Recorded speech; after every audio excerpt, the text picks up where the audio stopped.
good morning. ඔන්න අපේ කලින් වීඩියෝ එක ඔයා බැලුවා නම් දැනටමත් ඔයා දන්නවා ඇති මම මේ ඉන්නේ කොහෙද කියලා. ඉතින් අද මම පැල්මවල ඉන්න දෙවෙනි දවස. කලින් දවසේ කොච්චර පරක් වෙලා නිදාගත්තත් මම උදේම නැගිට මේ ලස්සන සන්රයිස් එක බලන්න. අවසානයක් පේන්නේවත් නැතිව එක හැල්මේ දුවන අපේ ඒකාකාරී ජීවිත නිසා මේ සුන්දර සෝබාදහමේ තියෙන තව කොච්චර ලස්සන සුන්දර දේවල් අපිට මග හැරෙනවා ඇතිද කියලා මට නිතරම හිතෙනවා. සන්රයිස් එකත් බලලා දැන් මේ යන්නේ බ්‍රෙක්ෆාස්ට් එක ගන්න. ඉතින් මේ හොටෙල් එකේ varieties ගොඩාක් එක්ක ලොකු බෆේ එකක් තිබුණා.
අපිට මහන්සි නිසා හොටෙල් එකේ පූල් එක පැත්තේ යන්නත් බැරි වුණා. ඉතින් බ්‍රෙක්ෆාස්ට් එකෙන් පස්සේ පොඩ්ඩක් පූල් එක පැත්තේ ඇවිදින්න ගියා. හැබැයි දවස් 3න් එක දවසක්වත් මේ පූල් එකට නම් බහින්න අපිට බැරි වුණා. වොෂ් එකක් දාලා රෙඩි වෙලා දැන් මේ යන්නේ තවත් ලස්සන තැනකට.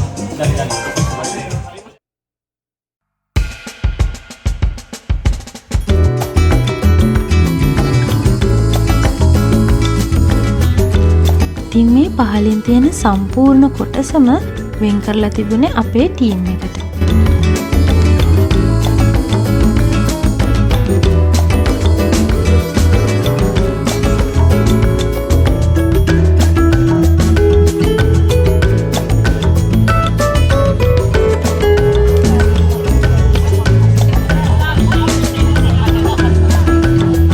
රිලැක්ස් එකේ මෙතන ඉන්න ගමන් අපිට හිතුණා තව පොඩ්ඩක් පැල්ම එක්ස්ප්ලෝර් කරන්න තිබ්බනම් හොඳයි කියලා. ඉතින් අපි යාළුවෝ ටික දෙනෙක් එක්ක වෙන ලස්සන බීච් එකක් හොයාගෙන ගියා.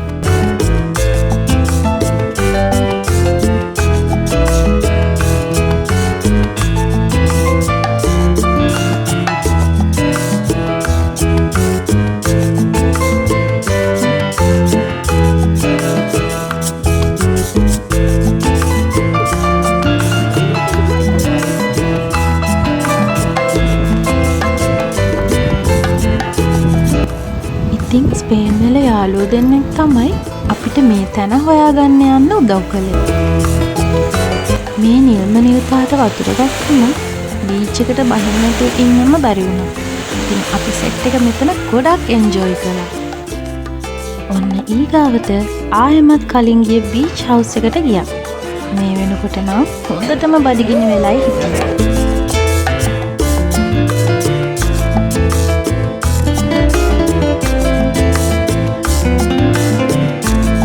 ඔන්න ඉතින් සෙට් එකම ලස්සන සීනරි එකක් බලන ගමන් ලන්ච් ගන්නයි යන්නේ.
ඉවර වෙලා කට්ටියම බීච් හවුස් එකේ පූල් එකට බැස්සා. ඉතින් තවත් ලස්සන හැන්දෑවක් ඔන්න ওই විදියට ඉවර වෙලා අපි ආයෙමත් නැවතිලා හිටිය හොටෙල් එකට යන්න ගියා. මේ වගේ පොඩි ෂොප්ස් කිහිපයක්ම හොටෙල් එක ගාවින් තිබුණා. ඉතින් මම තනියෙන් මේ ගමන ආපු නිසා හබීට ගෙනියන්න මොන හරි ගන්නයි මේ හදන්නේ. ඔන්න ඉතින් ඊට පස්සේ රසමරස වයිට් කොෆි එකක් බීලම අපේ රූම් එකට ගියා. රූම් එකේ බැල්කනි එකට පෙනුණු මේ ලස්සන චිත්‍රයක් වගේ සීනරි එක කැමරා එකකට නම් එච්චර ලස්සනට කැප්චර් කරගන්න බෑ. මගේ ජීවිතේ මං ළඟටම සහ ලොකුවටම හඳ දැකපු පළවෙනි පාර තමයි ඒ දවස.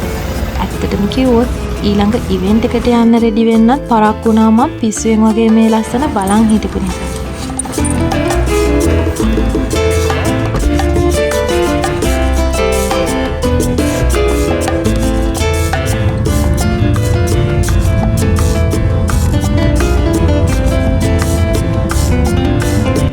ඊළඟට අපි ගියේ ස්කයි බාර් හොටෙල් එකට. මෙතනටත් මුළු පරිසරයම හරිම ලස්සනට පෙනුණා. ඇත්තටම අපි දකින පුංචි ලෝකෙට වඩා මේ ලෝකෙ කොච්චර විශාලද කියලා හිතෙන්නේ මෙන්න මේ වගේ වෙලාවට. මොකද විවිධාකාර මිනිස්සු, වෙනස් කෑම, වෙනස් weather conditions, වෙනත් geographical locations, ස්වභාවික වගේම man made දේවලුත් අපිට අත්දකින්න පුළුවන් නිසා.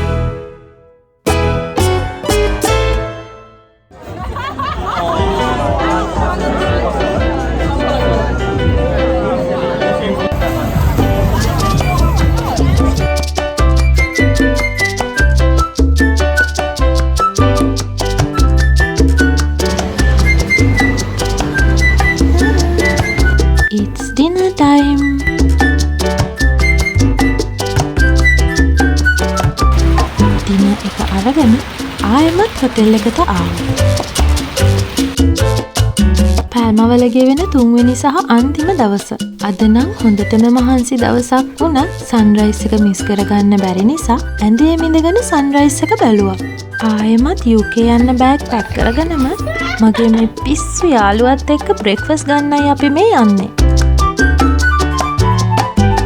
ඉතින් වීඩියෝ එකේ මුලදී කලින් දවසේ බ්‍රෙක්ෆාස්ට් බෆේ එක ඔයාලත් එක්ක ෂෙයා කරගත්ත නිසා මම ආයෙත් වීඩියෝ කළේ නැහැ.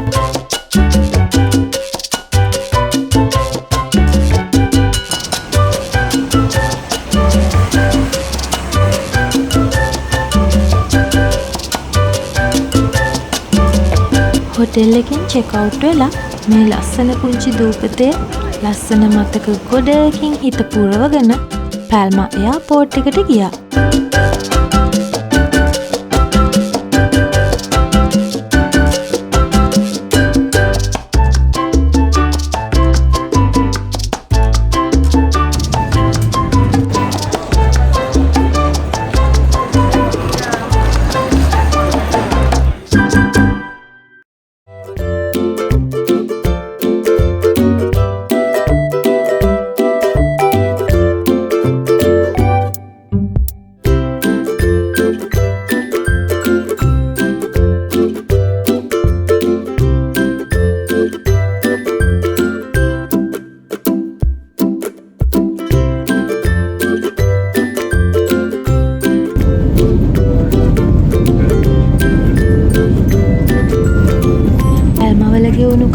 කොයි තරම් ලස්සන වුණත් ෆ්ලයිට් එකට නැගපු වෙලාවෙ ඉඳලා හබි බොයිගේ මූණ බලනකන් ඉවසිල්ලක් නැතුව තමයි හිටියේ.